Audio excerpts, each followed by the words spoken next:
Olá, meus amigos, tudo bem? Meu nome é Jefferson Belomo, um dos professores do curso História do Cristianismo e Espiritismo, e hoje estaremos juntos para a aula sobre as epístolas que se encontram no Novo Testamento. Não saiam daí, vai valer a pena.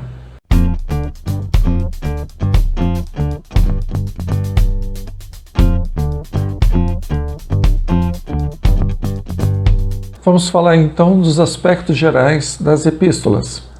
Elas somam 21 dos 27 livros do Novo Testamento. Algumas são mais antigas do que os evangelhos, a maioria tem a sua autoria atribuída a Paulo de Tarso, e todas foram escritas em grego. Sobre os propósitos das epístolas. Elas serviam para explicar os conceitos e as crenças cristãs, orientar sobre os aspectos práticos da vivência em comunidade, admoestar os fiéis, socorrê-los em suas dúvidas, consolá-los nos momentos de dificuldade. Epístolas e cartas. Segundo esse pesquisador protestante alemão, Gustav Adolf Dessmann, uma carta é algo não literário, um meio de comunicação entre pessoas que estão separadas, sendo de natureza confidencial e pessoal, dirige-se somente à pessoa ou às pessoas a quem é destinada, e de maneira alguma ao público ou a qualquer tipo de publicidade. Uma epístola é um gênero literário, artístico, um gênero de literatura, assim como o diálogo, o discurso ou o drama. Ela não tem nada em comum com a carta, exceto sua forma. A parte disso, pode-se propor o paradoxo de que a epístola é o oposto de uma carta verdadeira. Os conteúdos de uma epístola visam a publicidade, visam a interessar o público. Essa distinção do Dessmann, ela é interessante, mas quando a gente vai olhar os autores, existe sempre uma divergência na classificação se determinado texto ele é uma epístola ou ele é uma carta. E às vezes, entre os estudiosos, a gente vai encontrar divergências. Então, por exemplo, o livro do Apocalipse, quando a gente pega a introdução do livro do Apocalipse, na verdade, ele é uma carta dirigida às igrejas. Mas ele está como um livro separado, por causa da mensagem escatológica trazida por esse livro. Quando a gente for ver aulas sobre Apocalipse, essa questão do apocaliptismo, da escatologia vai ficar mais clara. Mas vejam, são cartas que João, que nós vamos conhecer como João o Visionário, ele vai escrever para diversas igrejas ali da Ásia Menor. Mas essas cartas não são nem consideradas cartas ou epístolas, porque são agrupadas devido a essa mensagem, extremamente contundente de fim dos tempos, fim das coisas, elas são agrupadas como um livro à parte chamado Apocalipse. E aí também se discute a questão, por exemplo, de Romanos ser uma carta, ser uma epístola. Então, mas geralmente o que a gente pode perceber, a epístola ela tem uma característica de ser pública, a carta de ser particular. Dentro dessa visão, como todas as epístolas elas se tornaram públicas e todas elas são consideradas com um conteúdo doutrinário, um conteúdo seja voltado para a prática da igreja, para a prática da liturgia, para o entendimento da doutrina, teologia, de uma forma geral, da salvação, da importância dos anjos, angiologia. Então, elas vão ser consideradas como abertas para as comunidades cristãs. É interessante que, por exemplo, uma correspondência de Paulo a Filemon, ali é claro a correspondência de uma carta de Paulo para Filemon, para tratar de um assunto particular, que é a questão de um escravo que tinha fugido.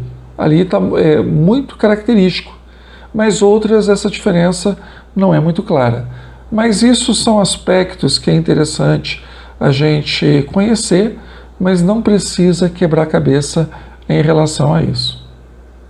No que tange a classificação em relação à autoria, nós temos as epístolas autênticas, quando a autoria é reconhecida como verdadeira, casando perfeitamente o nome, o estilo, a capacidade, a época e a teologia do autor com o escrito atribuído a ele. São escritos considerados inspirados. Nós temos as epístolas apócrifas. São livros sem autoridade canônica por não serem considerados inspirados pelo Espírito Santo. E por último, nós temos as pseudoepígrafas. São aquelas que o seu autor usou o nome de uma personalidade cristã para legitimar as suas ideias.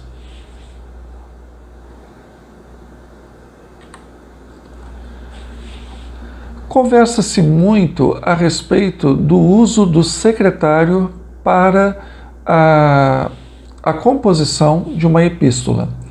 Então, quando o autor usava um secretário, ele ditava o texto e o escriba o transcrevia. Presume-se que, terminado o ditado, o autor autorizava a versão final, se estivesse de acordo com o seu conteúdo.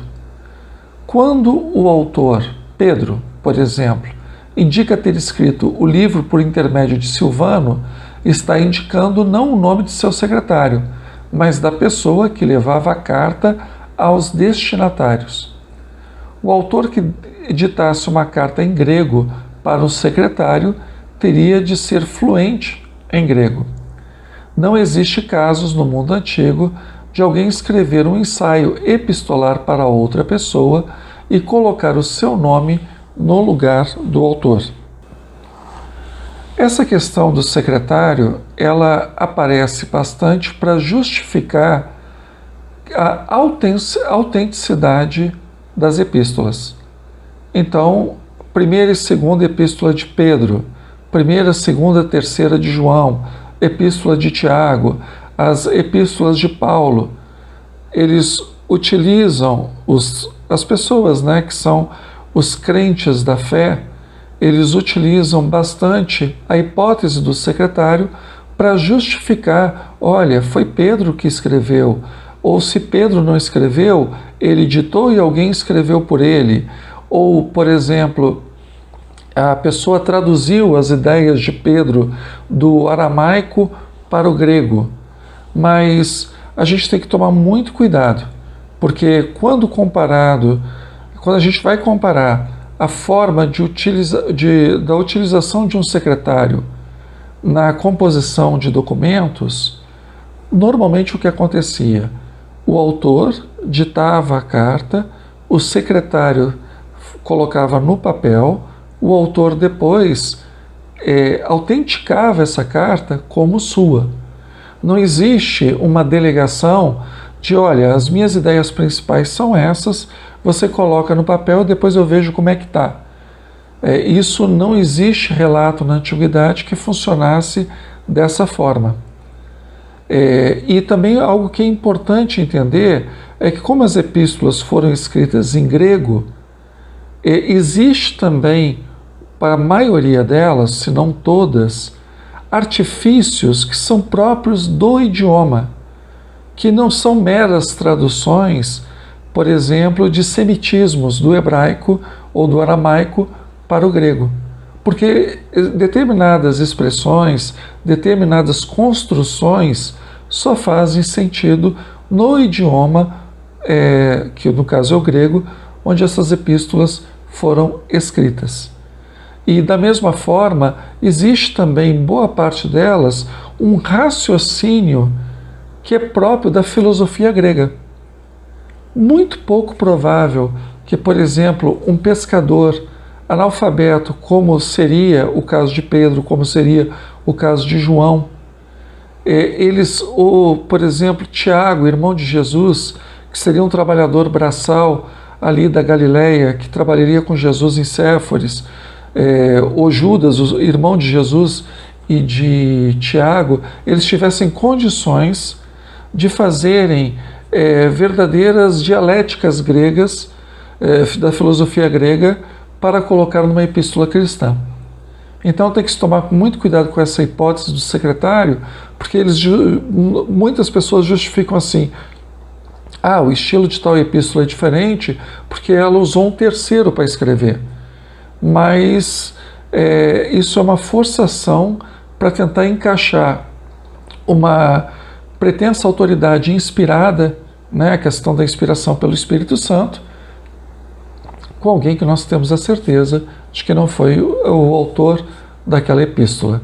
Então, por isso que a gente fez questão aí de separar a chamada hipótese do secretário, porque ela normalmente serve como um coringa que completa qualquer carteado, né? Ela serve como uma ferramenta, um canivete suíço que ajuda a dar autenticidade apostólica a qualquer epístola do Novo Testamento. Mas isso aí é mais uma forçação de fé do que propriamente uma análise crítica, histórica, literária. Tá bom? Bom, e quais são os critérios para que a gente possa identificar a autoria? Ou, no caso, a falta dela? A questão do vocabulário. Nas cartas de Paulo fica mais fácil de perceber, porque nós temos 7 cartas que são consideradas autênticas. Então Paulo tem um vocabulário e também, aí o próximo item, um estilo que permite identificá-lo, principalmente nas suas 4 cartas principais, que é Romanos, Gálatas, 1ª e 2ª Coríntios. Nessas cartas de Paulo, a gente consegue perceber a questão do vocabulário, a questão do seu estilo. E quando nós comparamos com outras cartas, por exemplo, como as cartas pastorais, que no caso é a 1ª e a 2ª Timóteo e a carta a Tito, nós percebemos já essa diferença. Então, pelas cartas autênticas, é possível nós entendermos também aquelas cartas que não mantêm o mesmo vocabulário, o mesmo estilo e desconfiar da sua autoria. Também existe a questão da condição social do seu autor. Então, por exemplo, quando um autor se apresenta como Pedro e escreve como alguém extremamente culto, alguém extremamente letrado, uma pessoa que tem um conhecimento de dialética grega, nós desconfiamos se esse autor poderia ser aquele pescador de Cafarnaum, lá da Galileia, de uma cidadezinha minúscula, e que pudesse ter construído todo esse arcabouço, né, de conhecimento. Então a condição social vai falar também bastante de quem escreve a carta. E aí nós temos os aspectos teológicos, como a questão da cristologia, né, que é como essas comunidades viam Cristo. E a gente vai percebendo que quanto mais tardia é a epístola, mais complexa é a cristologia. E as expectativas em relação também a Cristo, elas mudam. Tem a questão da escatologia, do fim dos tempos, que no começo da primeira geração cristã era uma, e que depois ela vai se tornar, também dos evangelhos, que já é da 2ª geração cristã, e depois essa escatologia vai se modificando, né? Essas expectativas de intervenção de Deus no mundo, elas se modificam. A questão da eclesiologia, ou seja, da liturgia, da formação hierárquica da igreja, da relação dos fiéis. Quanto mais antiga a epístola, mais simples seriam essas comunidades. Conforme o tempo vai passando, vai tendo uma hierarquia mais sofisticada, elas vão tendo uma relação mais verticalizada, então fica mais fácil de nós identificarmos que essa eclesiologia ela vai se tornando complexa conforme o tempo vai passando. E a soteriologia, que é a questão da salvação da alma, que também eles entendem. Isso são só alguns aspectos dessas divisões teológicas, né? cristologia, escatologia, eclesiologia e soteriologia. A questão da salvação da alma também, ela vai tomando aspectos cada vez mais ricos, mais complexos, de um entendimento mais elaborado. Então, se um autor, por exemplo, se identifica como Paulo, ele vai ter uma teologia que tem que ser mais simples, porque Paulo viveu na primeira geração. Se essa teologia começa a ter grandes elaborações, grandes complexidades, a gente pode desconfiar que ela é de um momento posterior, principalmente quando não se realiza a parúsia ou parousia, que é o advento da segunda vinda de Cristo, que é aquele Cristo aguardado que vem na sua glória, já na função de julgador e separador dos justos e dos ímpios. Então tudo isso vai contribuindo para que a gente possa entender a autoria dessas epístolas. E aí nós temos, em relação à autoria, a gente visualizar quais são as autênticas, as pseudepígrafas, e as apócrifas. Então, as autênticas são só as de Paulo. Romanos, 1 e 2 Coríntios, Gálatas, Filipenses, 1 Tessalonicenses e Filemão.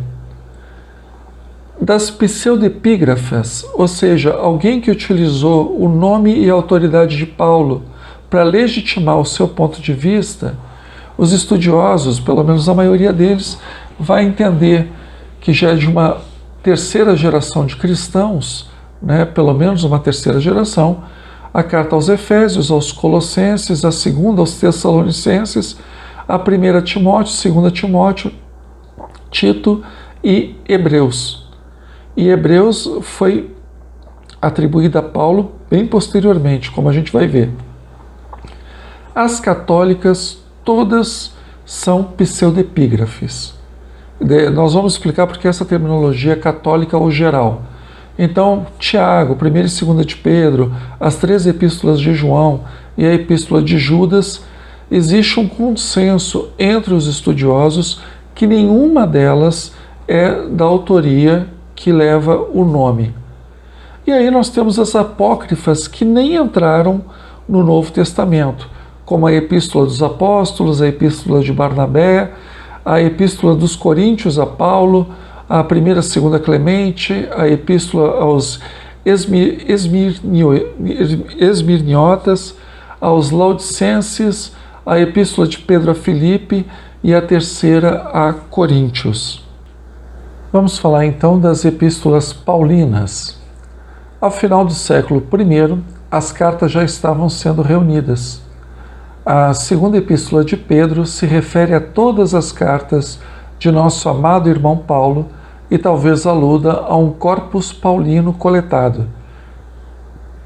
Segunda epístola de Pedro, capítulo 3, versículos de 15 a 16. Foram compostas para uma ocasião específica, geralmente elaboradas às pressas e redigidas, na maioria das vezes, de forma completamente independente uma das outras.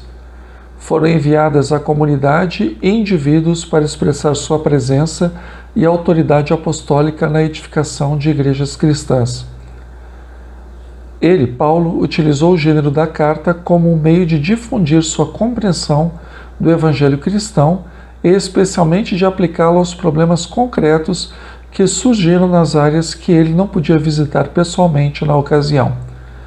Elas contêm subgêneros literários religiosos, como querigmas, homilias, hinos, formas litúrgicas e exortações. E vamos falar um pouquinho então sobre o autor.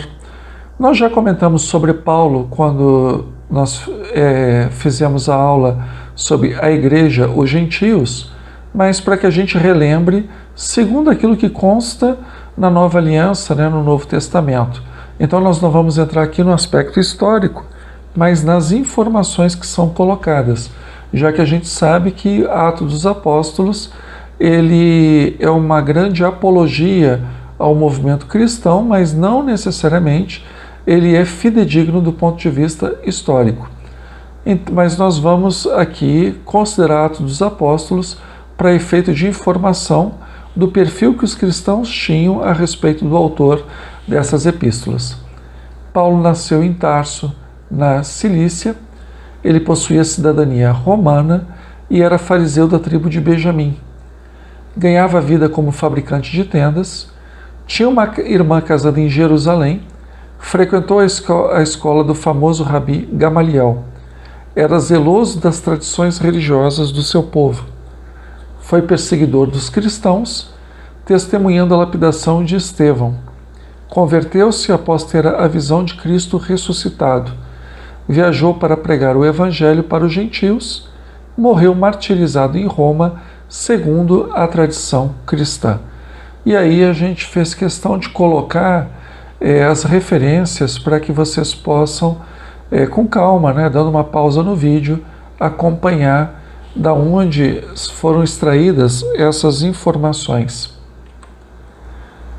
E aí a gente tem das epístolas paulinas, as autênticas, Romanos, 1º e 2º Coríntios, Gálatas, Filipenses, 1 aos Tessalonicenses e Filemão. As deuteropaulinas são aquelas que aí já é uma classificação muito própria para as epístolas de Paulo. São as cartas que são consideradas de discípulos de Paulo, depois que o apóstolo Paulo já teria morrido. São as Efésios, Colossenses e 2 Tessalonicenses.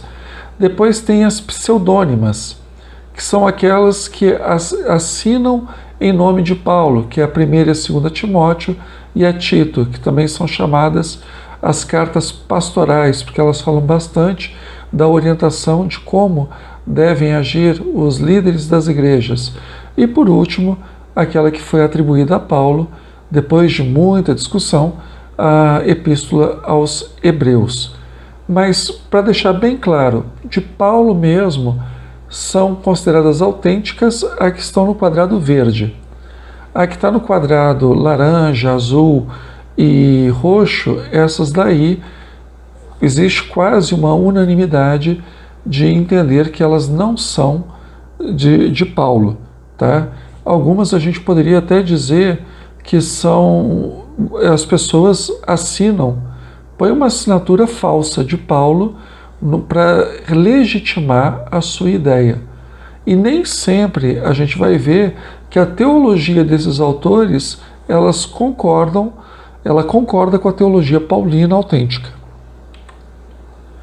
E aí, pela cronologia, a mais antiga é a 1ª Tessalonicenses, que os especialistas dizem que ela foi escrita por volta do ano 50 da Era Comum. Depois nós temos a 1ª Coríntios e Filipenses, por volta do ano 54. E a de Filipenses parece que ela também não foi escrita numa tacada só. Ela foi escrita em épocas diferentes, depois editada. Aí nós temos a 2ª Coríntios, que também passa pela mesma situação. Muitos autores entendem que a 2ª Coríntios ela é um compilado de 5 cartas paulinas, e nós temos a carta aos Gálatas, que essa sim é uma carta única, por volta de 54 e 55, e por último nós temos Romanos e Filemão por volta do ano 56. Aí das que não são paulinas, mas levam o nome dele ou são atribuídas a ele. Aí nós temos a Colossenses, entre 70 e 80 da era cristã, 2 Tessalonicenses, Hebreus e Efésios, entre 80 e 90, e as cartas pastorais, que é a 1ª Timóteo, 2ª Timóteo e a Tito, por volta do ano 100. E como é que é o estilo paulino? Ele tem uma fórmula introdutória, uma ação de graças, aí vem a mensagem principal, ele conclui e, por último, ele dá a saudação final. Para título de exemplo, nós pegamos a Epístola aos Gálatas para mostrar como funciona esse estilo paulino. Então, a fórmula introdutória: Paulo, apóstolo, não da parte dos homens, nem por intermédio de um homem, mas por Jesus Cristo e Deus Pai que o ressuscitou dentre os mortos, e todos irmãos que estão comigo, às igrejas da galáxia. Galácia. Gálatas 1, versículos 1 e 2. Aí vem a ação de graças. Graça e paz a vós por parte de Deus, nosso Pai, e do Senhor Jesus Cristo. Gálatas 1 e 3. Aí vem a mensagem. Vós fostes chamados à liberdade, irmãos, entretanto, que a liberdade não sirva de pretexto para a carne, mas pela caridade colocai-vos a serviço um dos outros, pois toda a lei está contida numa só palavra: amarás ao teu próximo como a ti mesmo. E vamos entender que essa epístola aos Gálatas, ela é escrita no momento que esses neófitos cristãos da Galácia, eles tinham recebido visita de judeus cristãos que haviam convencido esses Gálatas a se circuncidarem para terem a promessa da salvação. Então eles se circuncidam e Paulo dá um puxão de orelha neles. E esse é o contexto que essa epístola é escrita. Por isso que ele fala da questão da liberdade, a liberdade da lei mosaica, né? Mas que ele fala que não sirva de pretexto para a carne, ou seja, para as imoralidades.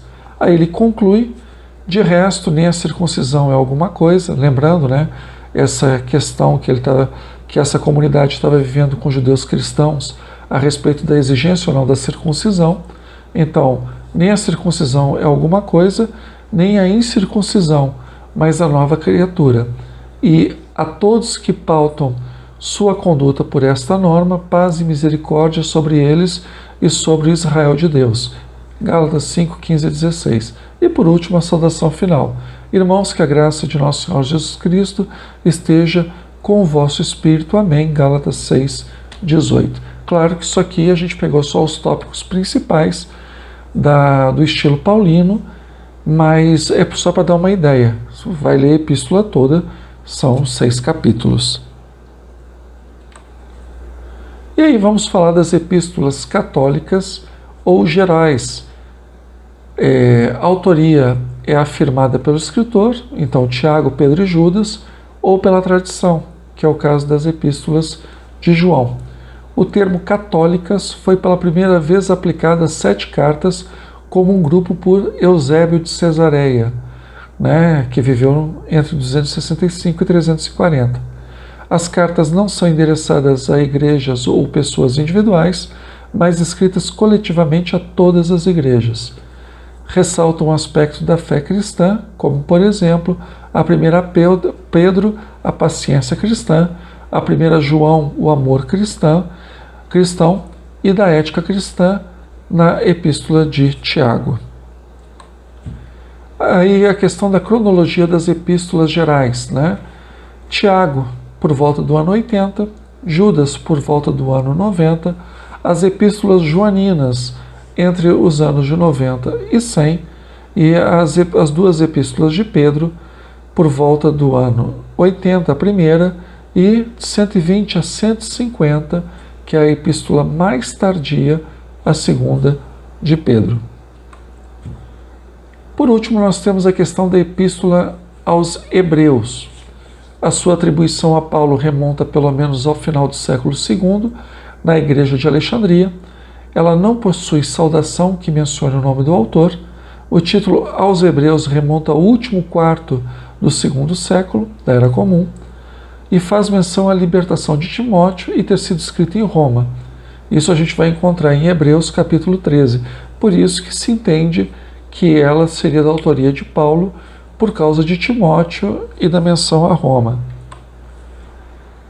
Vamos um pouquinho histórico dessa epístola.